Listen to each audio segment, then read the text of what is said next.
સામે જોવા જાઓ તો અત્યારે મેજરલી જોવા જાઓ તો 6448 ગામોથી વધારે ગામોમાં તમે નજર કરશો તો નેટવર્ક કનેક્ટિવિટી જે છે રેલવેઝની એ મળતી જોવા મળી શકે છે અને મેજરલી જોવા જાઓ તો 60 લાખ ગામોથી લોકો જે છે એનો યુઝ કરતા થઈ શકે છે. તો મેજરલી જોવા જાઓ તો એક મોટું અહીંયા જોવા જાઓ તો અપ્રુવલ આપવામાં આવેલું છે ગવર્મેન્ટ દ્વારા અને 4 પ્રોજેક્ટ જે છે એના નામ પણ તમારી આપણી સ્ક્રીન ઉપર પણ અવેલેબલ છે. એમાં ફંડિંગ કેટલું ફાળવવામાં આવેલું છે એ પણ તમે નજર કરી શકો છો.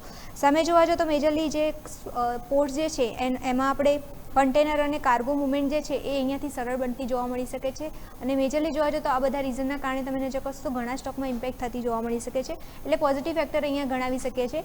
એમાં પણ તમે નજર કરશો તો આપણે ટેબલ સામે લાવીશું કે કયા સ્ટોક આપણે ફોકસમાં રાખવાના રહેશે. તો આરવીએનએલ મેજરલી ફોકસ ત્યાં રાખવાનું રહેશે કારણ કે ઓર્ડર્સ કંપનીને મોટા મળતા જોવા મળી શકે છે અને આ 4 જે પ્રોજેક્ટ છે એમાં 4નો મોટો ફાયદો અહીંયા મળતો જોવા મળી શકે છે આરવીએનએલને. પછી વાત કરીએ ઇરકોન ઇન્ટરનેશનલને પણ રેલવે ઇન્ફ્રાસ્ટ્રક્ચરનો ફાયદો થતો જોવા મળી શકે છે. એમાં પણ જોવા જતો 3 મેજરલી જે 4 પ્રોજેક્ટ અપ્રુવલ કરવામાં આવેલા છે રેલવેઝના એમાંથી 3 પ્રોજેક્ટ્સ અહીંયા સામેલ થયેલા છે.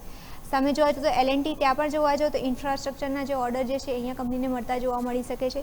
સાથે એચજી ઇન્ફ્રા છે એને પણ હાઈવેઝ જે છે એનો ઓર્ડર મળતો જોવા મળી શકે છે. 4 લેન હાઈવે જે છે એની મંજૂરી મળેલી છે. તો એમાં પણ તમે નજર કરશો મોટું ઇન્વેસ્ટમેન્ટ ગવર્મેન્ટ દ્વારા કરવામાં આવેલું છે.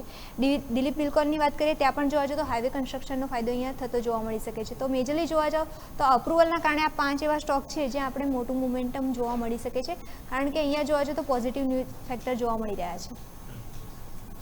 બિલકુલ. તો આ તમામ સંકેતો છે કે જેને ધ્યાન પર રાખીશું. આભાર મિરલ આપનો અમારા સાથે જોડાવા માટે અને આ ડિટેલ્સ માટે.